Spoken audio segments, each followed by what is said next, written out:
Hey guys, welcome back to another video. Today I'm going to be doing a quick guide on the Infinite Labyrinth Season 2, Chapter 2. Just before we get started, I'm going to leave timestamps down below just so you can skip ahead if you want. All the builds are going to be at the end of the video. And thank you to the people on Discord for helping me find some of the strats I'll be using in this video. To begin this first chapter, this is the team going to be used, and again the builds are at the end of the description, so let's get started. This first stage here is pretty hard if you don't have a decent plantain built, but to begin we're just going to be casting Rockstar's ult here, Plantain's ult over here to hook in the two enemies, swapping back to Soda to kill the two enemies that spawn over here. Then we're going to be coming down to the bottom, using Soda's ult to kill the enemies that spawn around here, and then finishing either of the sides off with the wave. I like to kill the right side with the wave, but it's just your preference. Then we're going to be throwing with Plantain and just finishing off the rest of the enemies.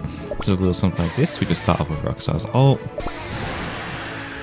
start the wave, and then hook in the two enemies that spawn right here, these two enemies here, killing these enemies that spawn here,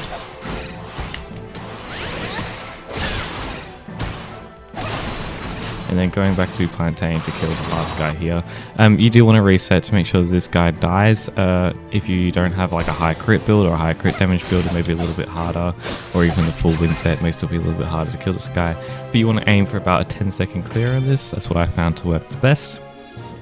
This second stage here is decently easy. Firstly, we're just going to start off with Durian's ult.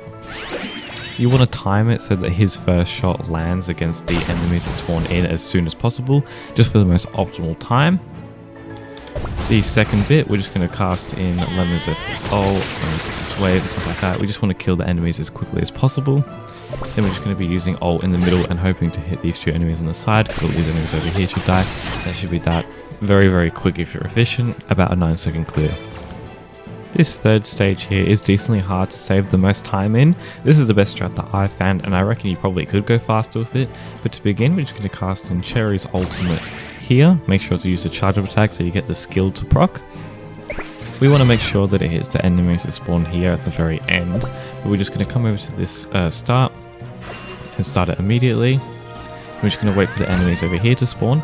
And you want to be really quick with this. I was kind of slow. Then we're just going to go to Marla, kill them immediately. Then we're going to go to DC and use his ult in between those two.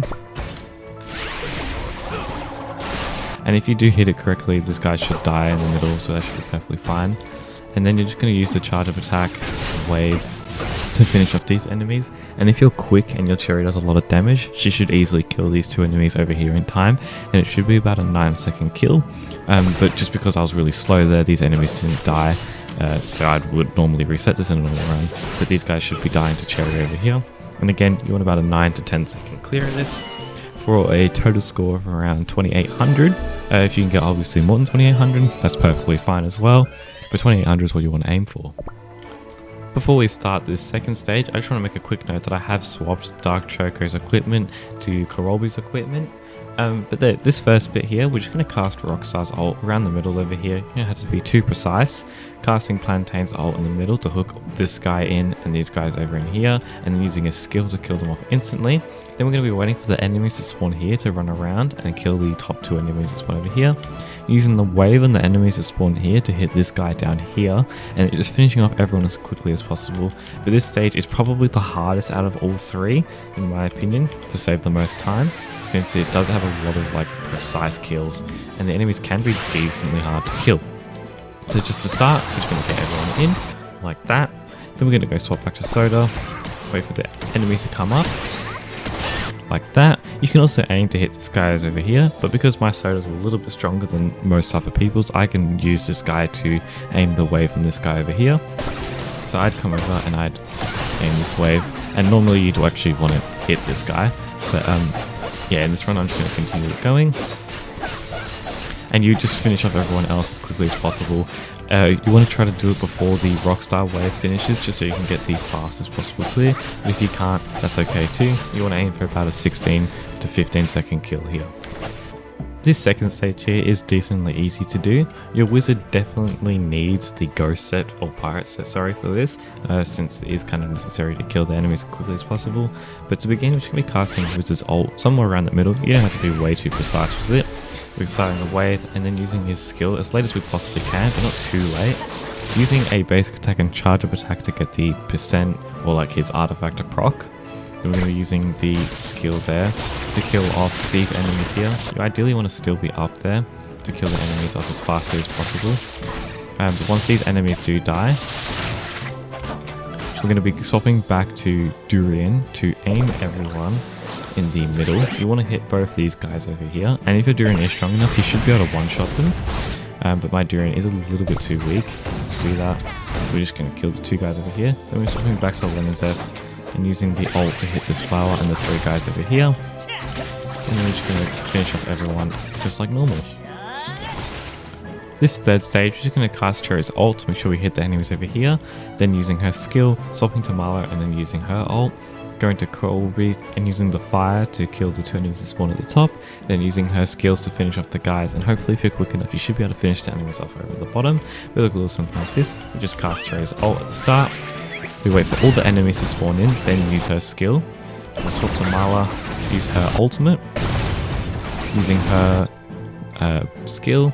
And then we're going to go swap to Colbury to kill the enemies over here as quickly as we can. You ideally want to do this a lot faster. It probably is a bit better to cast Colbury before you go to Marla, just so you can get the wall up for as long as possible. Then once the enemies are dying, you're going to be going to the ultimate, then finishing off the enemies over here as quickly as we can. And if you're fast, these enemies should die to whatever you have placed down from Cherry and Marla, and that should be the rest of this stage clear. Usually pretty quick, not too hard to do. This first stage here is decently hard to get the best time in, except the second stage obviously because all the enemies are spread out. But to begin, you just want to make sure Soda's below the 75% HP threshold if you're using Chili's artifact. Then we're going to be coming over to the bottom of this sword and casting Roxar's ultimate. Then we're going to be using Plantain's ultimate around this diamond over here just to hook in the enemies that spawn in. You don't have to be way too precise, you just have to make sure you get them in. Then you're going to use Cherry's basic attacks, not skills or ultimate, to finish them off because we'll be using them later. I'm going to dash over to the bottom over here and killing everyone as quickly as possible. Ideally, you really want these 2 people to die. If they don't, you should be resetting.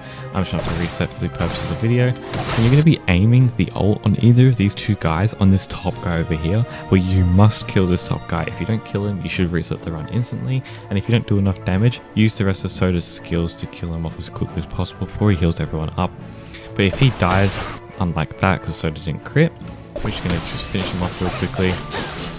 And then, yeah, we just want to make sure that he's dead first, and then killing the rest of these enemies that spawn over here as fast as possible. I would normally not take this in a real run since I didn't really crit as much as I wanted to, but yeah, you want to finish this in about 15 seconds. That'd be the optimal run for this. This second stage here is definitely the hardest I've ever seen since all the enemies are extremely spread apart. But to begin, we're just going to cast off Wizard's ult in the middle, then using his skill after we start the wave, swapping to Durian and using his ult as soon as we can, just so we can get a quicker kill here. Then we're going to move up a tiny bit just so we can clump all the enemies together.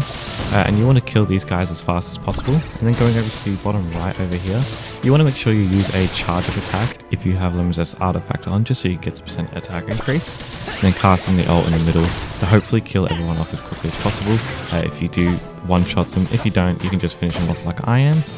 It's not too big of a deal. Once this wave starts, this is probably where we have to be extremely optimized. You kind of want to kill this first guy just with Lemon Zest by himself. You don't really want to use anyone else. Going over to this bottom guy over here, we can use Wizard's defense down, swapping back to Lemon Zest to take advantage of this guy over here. Once this guy's done, we come up to the top over here, and you can use your ult in between these 2 over here, and then using Durian's ult to finish him off as fast as possible. So just using his ult like that. You kind of want to be as precise as you can, since it is a little bit hard. Once this guy dies, you could just finish off the rest with Lemon Zest's ult, and that'll be the wave done. Again, this wave is extremely hard to get the fast time on since all the enemies spread apart, so you just want to be really optimal the way you use your kits and skills.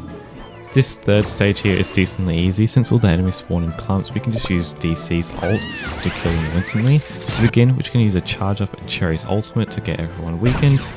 Swapping to Marla to use her ult and then her skill. You ideally want to wait with Marla's skill there, just so you can get everyone as quickly as possible. Then once the enemies are almost dead over here, we're just going to be swapping to DC and casting his ult in the middle to do as much damage as possible. If your DC is extremely well built like mine is, you should be able to just one-shot them with the ults and skills. And then you should just be able to finish these top 2 up here, or if this guy's moved on, just with whatever you have left. But yeah, you just want to finish off everyone as quickly as possible. You don't want to spend too long doing it. And that's how you would do stage 3 of the second chapter in the Infinite Labyrinth. My total score right now is around 10.4 million, I think, something around there. But after some time, you're just going to get a little bit faster. I'll go through the builds now. So to begin, So's running the full water set with Chili's artifact with max crit and crit damage. Rockstar's got full amp buff like normal. Plantain's got the wind set. Lemon Zest runs his artifact, but he also swaps it with Cherry. For the first stage, I make sure Cherry runs the max artifact just so she can get the most damage on the first things. But every other stage, I use Lemon Zest as he does the most damage. You can swap it also for the third part of the second stage, since that does kind of take a little bit of time, but it's just preference really. Durian is using the full Earth set. Wiz is using the Pirate set. Cherry is using the Fire set, again with Lemon Zest artifact. DC is using the full Dark set, and Colbury just copies DC's equipment exactly like it is, so I just change everything over to Colbury's. And Mala, she wants the full Pirate set. I don't have an extra helmet, so I can't run it, so I just use this as a replacement. But that'll be everyone's builds and the complete guide for chapter 2 of the Infinite Labyrinth. Thank you for guys watching.